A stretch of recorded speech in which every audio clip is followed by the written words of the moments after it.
The North Carolina Outer Banks is one of the most popular travel destinations in the world. Every year, millions of visitors descend on coastal towns from Manteo and Kitty Hawk to Hatteras and Ocracoke, while some villages along the Sound remain relatively isolated. Most of the early residents of the Outer Banks came south by boat from Tidewater, Virginia, and the eastern shores of Maryland, and many of them had originally come from southwest England or the Ulster province of Ireland. Features of British and Scots-Irish English have been retained in the local dialect, though the language developed independently to take on a distinctive regional character. Today, this dialect is recognized as a part of our national heritage and a vital part of coastal culture. Now, this is your captain speaking. This is the motor vessel, Governor Edward Hyde. This vessel is 161 foot long with a speed of 14.5 knots. This vessel will carry 300 passengers and 30 automobiles. Thank you very much.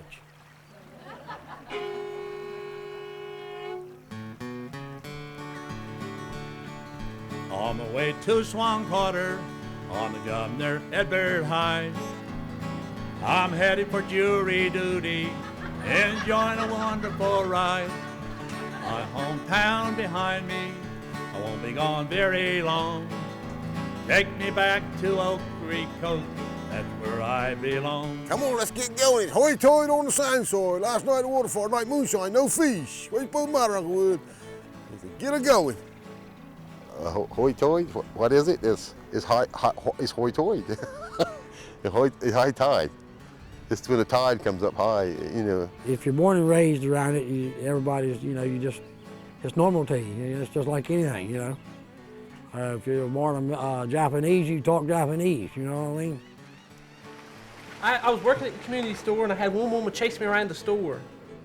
And she asked me all kinds of questions and I just went the other way. She was just asked me silly and ignorant questions because she wanted to hear me talk. As we came out of the Silver Lake and headed for Pamlico Sound, fishermen in the channel and the crab pots all around. The seagulls they were trailing and the pelicans diving aflash. Mollies in the fishermen's nets were plugged in every mash. When they told me that when I started teaching, that I was going to have to change my dialect so my kids would understand me. And I said, not where I'm going they won't, because they all talk just like I do. In order to talk the way we talk, you really have had to have grown up here. That's just natural talking to everybody strange. You know, I go in the Moorhead Moor sometimes. Somebody talk. They say you're from Pakistan, ain't you? How you know? So where you talk? Some places you go and I talk to people, like if I go to Beaufort and I talk to somebody and order something in the thing, they ask me two or three times, what is it? What do you want? And I want. Every time I get on the telephone and give my our charge card number, they be a one in there. And I would have to say that over and over and over again. And I say, hold everything. They say, what's the matter? I got a solution for this. And I spell it, O-N-E, one. Oh, one, you know. When I was in college, we had a tea to go to for the president. I wanted to iron the dress to get the crease out of it where it had been taped up. And I went to every suite in that dorm, asking if they had an iron I could borrow. Nobody had an iron. Nobody had an iron. Couldn't find out everybody had one. They didn't know what I was asking for. They all had irons, but I needed an iron. A lot of people will look at me and say, "What are you? Is that an Irish English accent? Where are you guys from anyway? Australia or what?" You know, I said, "No, we're from the United States." And they didn't think they wanted to know if I was American. I said, "Yeah." So they said you talk funny. Said you don't talk like we do. Well, they didn't talk like I did either. People are extremely proud of where they're from, and I think the brogue is sort of a badge of that. But then there's the other side of that is there's a little bit of a shame factor too. I was just talking to a woman from Marshallburg who is convinced that she didn't get a job that she just applied for because of her brogue. You know, I don't know if that's true or not, but people are real conscious of that. You know, do people make fun of us because we talk in this way? The teacher made me mad when she told me I couldn't talk. And so I found this book about the Queen's English. I said, "You made fun of how I talk all year. Now this is something I want you to read. You read out of that book and tell me who's right and who's wrong. I speak like the Queen." Well, they were mostly English people, English and Irish, and they still had that old English brogue. We grew up with this English, I guess, old English, some things. The original settlers that came from England, this dialect that we have on this culture that everybody thinks is so strange is the nearest thing to their dialect in any place in the country. Same dialect.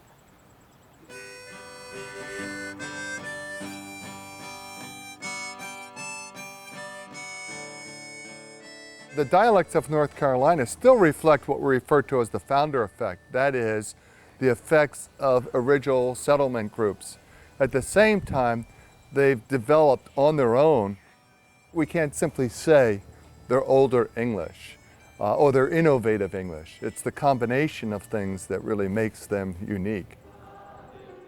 To me, the thing that is so interesting about dialects is the way in which it reflects a community and the way in which it reflects a culture. There's no other dialect in the United States that matches that coastal dialect. It has some features that are found nowhere else in the United States, and that makes a dialect very unique.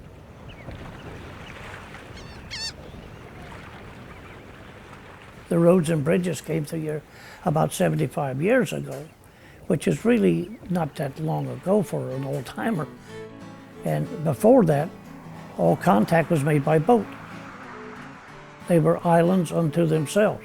Davis was at sea level, Atlantic, Stacy, Marshallburg, of course, Harkins Island, Cedar Island.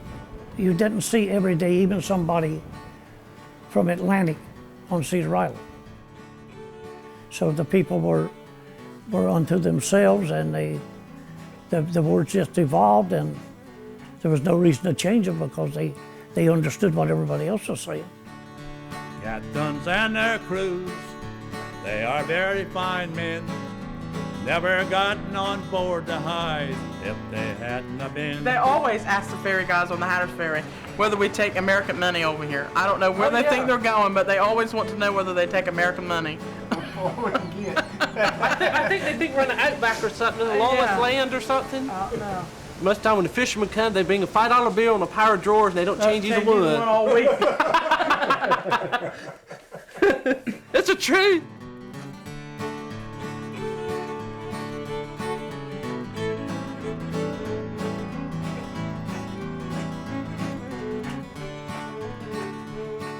What is a dingbatter?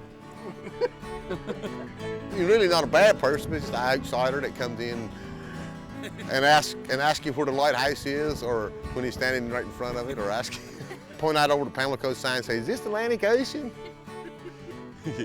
What time does the 4 o'clock ferry leave? That's a core sound word, I think. That's what James Barry says. I basically, Cedar Islanders on that way kind of. There are dingbatters and then there are dingbatters. Yes, there's real ones. And then there are ones blank, that you blank just, dingbatters. Yeah. This is a dingbatter. He married a down east woman. East woman. He married a down east woman. He's from Kenosha, Wisconsin. Now this is what we consider a dingbatter. Yeah. A damn dingbatter. I've been here before he was born. It doesn't matter. Ever since I can remember, somebody not from here was called a dingbatter, or a dit-dot, or a woodser. People not from here was called woodsers too. And I asked Daddy one time, I remember when I was young, I said, "Daddy, what is Charlie call that crowd woodsers?" That was his daddy. He said, "Well, that's somebody from inland, not from the you know, the banks and around the water." And that's what the old folks used to call them woodsers. I had a lady across the road from me, Sandy, and she was from New York. And I said, "Oh, you're from off." She said, "Are you calling me off?" I said, maybe. I said, no, that's just that's the way we put things about that you don't live, you're not originally from here. Of course, she laughed, you know. But we could also be from down here and still be off. Still be off, yes, exactly. But not exactly from off. That's right. That's our word here is off. If you're not from here, any place else in the world is off. So if you're from off, you can recognize it right away. It's hard to disguise. As we pulled into Swan Quarter, you could hear the people say, she's the finest vessel that's ever come our way. Wanna ride this ferry boat to Governor Edward Hyde. We wanna get some Yopon tea and some mullet fries. The brogue is sort of similar to other southern brogues, except there are some different words such as momicked, as in taking a beating. You get out here and they work you too hard, any kind of thing like that. Been momicked to death over my whole life. I use it all the time. That's just about as bad as it can get. To be momicked is just about as bad as it can get. It means to shred or tear apart, to just no other word for it except momicked. You've been momicked, you know. I mean, you've been shrimping all night. You're tired. You're wet. You're hungry. You've just been shredded to pieces all night. You have been momicked. Yeah. And let's say it on the pizer. Porch. Let's say it on the pizer. Yeah, well, they say the pizer, that's a porch that goes around the house. I guess they sit out on the pizer. Yeah, the real name's porch. We call it pizer. Well, them older people, I think, some of them were worse than others, but they call it pizer. Going to sit on the pizer. It's piazza is the right name, you know. But we always call them pizers. They say how hot the weather is, Cam. It means moderate. Then they say it's dead slick, Cam. It means the one where added oil, water like oil on it, see. Slick Cam, that's when there's no wind whatsoever. Like you go out there to look on that water and it's perfectly slick. There's no movement, but slick calm means there's nothing moving. Dead slick Cam. Cam. It means calm. And it's slick on the water. Yeah. Grab that mark right there. Anything that maybe that you're building and it's supposed to be level and it's supposed to be true and it's supposed to be square and something didn't work out right, it's whopper-jawed. Whopper-jawed, yeah, that's right. You're building a boat and she ain't just right, she whopper-jawed it. Something's not true, you know, if it's out of shape, it'd be whopper-jawed. Drawing was a cuss word, all right, when we were growing up. Nobody else used it but just the people here. And I don't think to this day anybody's ever known what it meant. Yeah, but I think I know, but I'll tell you this, I had an 8th grade English teacher that if she caught you saying it, she'd make you write it 1,000 times, but yet you didn't know how to spell it. But drawing was well, I know what drawing is when I say it. But let me see if I can explain it to you. Drawing would be like, it's not real, or you're not telling the truth, or, you know, they stretch it, you'll go drawing. Somebody would be sitting there and start talking, telling a tale or something, and they didn't believe it or something. They said, drawing, that ain't right. There ain't no way that that's right. They're drawing. It's like you're calling somebody's bluff, you know, drawing, I know you're not. Yeah, I've heard that said many times, drawing. I don't even think that's in the English language. Drawing. A lot of people think there is, like, we weren't unhappy last night. Although actually I'm not sure that is proper English, but that's a very common term here. Weren't. And people say, that's not a word. Well, actually it is. It is in the dictionary. But ain't and weren't and directly, I'm going to do something directly, or we'll get together directly. That doesn't mean the word directly. It means it's like a little bit later. And my grandmother always used that. Granny Alice used it. We'll do that directly. They use the word honey, but it's pronounced as henny. And you can use it to a group or to a single person, and it's not necessarily a word of endearment. And I mean, If I know some people, and I'm not going to mention her name, and she'll be speaking to a group, and she'd say, Henny's our mom on the way over here today, you know, and she's speaking to the entire group and calling them honey, pronouncing it, of course, Henny. We might talk backwards sometime. We'll say one thing means something else. Yeah. Well, you take a pretty day, you know, you walk out the house, sun's bright and shiny, you say, this is an ugly day, isn't it? What you mean is a pretty day, you know. And she said, well, what's wrong with the day? I said, well, there's nothing wrong with it. It's a pretty day. She said, why don't you say that? And then if you come out the house and it's raining, you said, boy, this is a pretty time. She said, well, I don't see nothing pretty about it. You know, it's raining. And she said, why don't you say what you mean? It took my wife about 20 years to realize I was talking in opposites. I always, you know, talking opposites. After a while, she learned it. They could say, that crowd had the greatest time.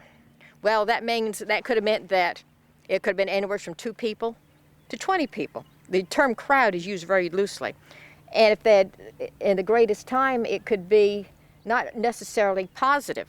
It could have been that maybe they were fussing about something and feuding and hollering and screaming and whatever. But greatest means like intensity, you know.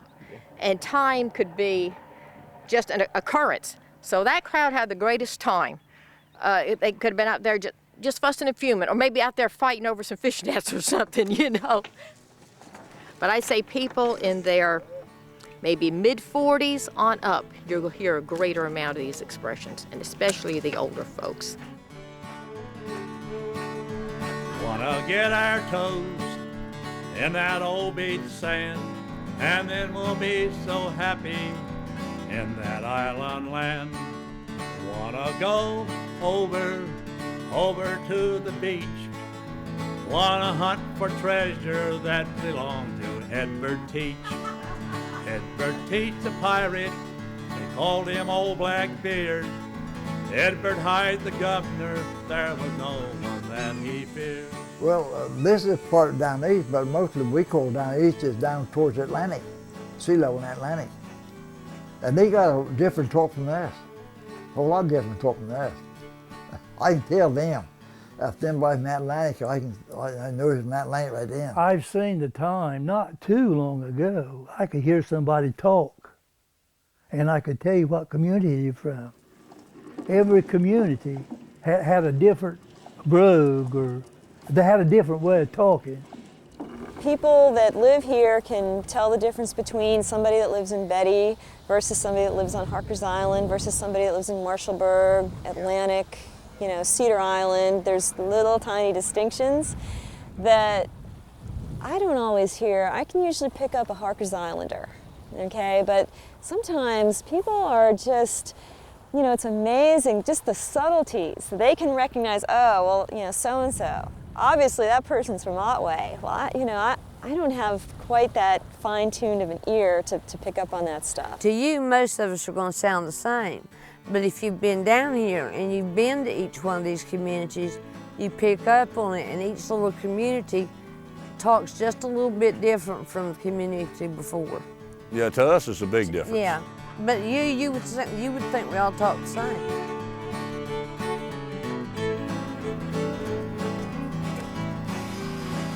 There is a difference in Harker's Island and Atlantic in particular. I think those two are the most distinct. Everybody from Stacy this way is just about the same as far as the way they talk and the way they act, but you can go right out to Harker's Island and they talk way different than we do. And that's just, it ain't very far away. Now the Okooko crowd, they kind of like, they like to use the word buck a lot. And, what's going on, Buck? I'll tell you something, Buck. I always thought people from Hatters talk funny. You had an accent. But you didn't think the people from Okooko talk funny? It is a peculiar thing that each area has a little bit different brogue, but I guess it's probably where we're kind of isolated. You know, there's a lot of newcomers in this area. Everybody calls us high-tiders or down-easters, and that makes fun of our brogue. And a fellow down in Morehead City, newcomer to the area, Atlantic Beach, said, how do they like that brogue up? How you making out with that accent up in Raleigh? I said, well, you know, it don't seem like to me it's as big a problem ours is here. But my father told me one time, he said, I want you to be leery of one thing. I said, what is that, Daddy? He said, these people that leave here and go to Barber College and come back in about 6 months and they've lost their accent. I said, be leery of those people. So, yeah, I'm proud of my accent, proud of my heritage, and I don't mind being a Down Easterner. I like it.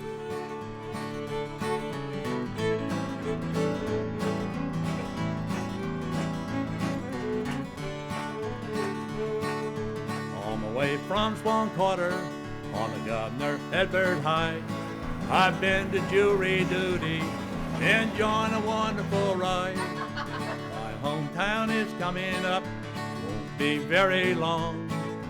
Take me back to Oak Creek Coast, that's where I belong.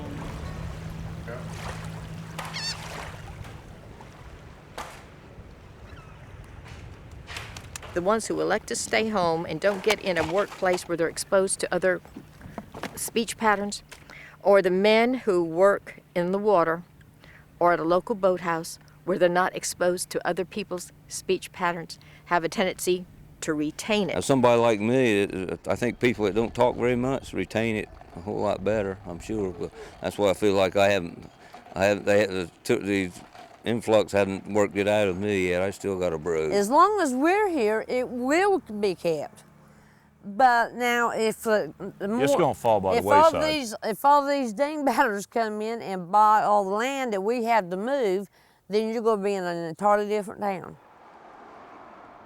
The Outer Banks has been connected to sort of northern Virginia. There's been a lot of, basically a pipeline of northern Virginians that have come into the Outer Banks. And you don't really hear the brogue as much, except on Ocracoke and a little bit on Hatteras Island, a little bit in Avon, the old Kinniketers here and there. Here, I think the brogue is stronger, especially on Harker's Island, but down east as well, although it's been connected to the mainland here too. So, it's hard to understand why the brogue is stronger in some places than others.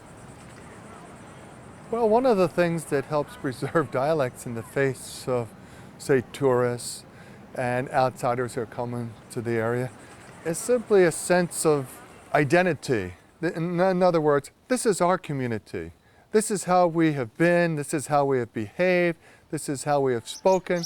And so in the face of the inundation of outsiders, sometimes communities will react and actually strengthen their dialect as an indication of who they are and how they don't want to be confused with the newcomers. So there's this conflict between the preservation of what a community has been for many, many years and an accommodation of the new residents who come into an area and obviously change the nature of the community. The people down east, for years and years, the dialect was they had a certain dialect, they talked a certain way. Today, it's different. Everybody, strangers coming in, people coming in, and the dialect's changed. You don't know anybody anymore. But that's progress, I guess. Many, many years ago, I can truly tell you so, there was a spot that wasn't worth $1, where the folks were gay, so the people say. Everybody called it Paddy's Holler. 'Twould put us all to shame how the holler got his name. Legends have been told by the millions.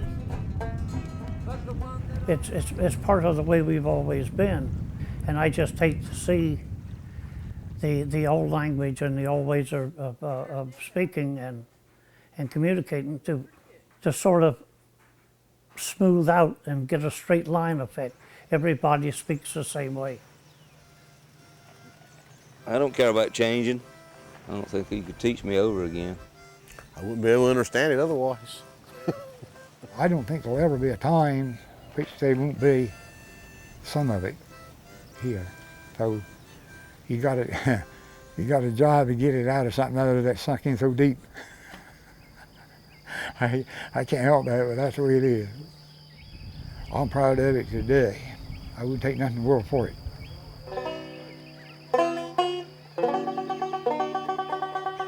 Let's all get on the ball, or else there'll be no holler at all.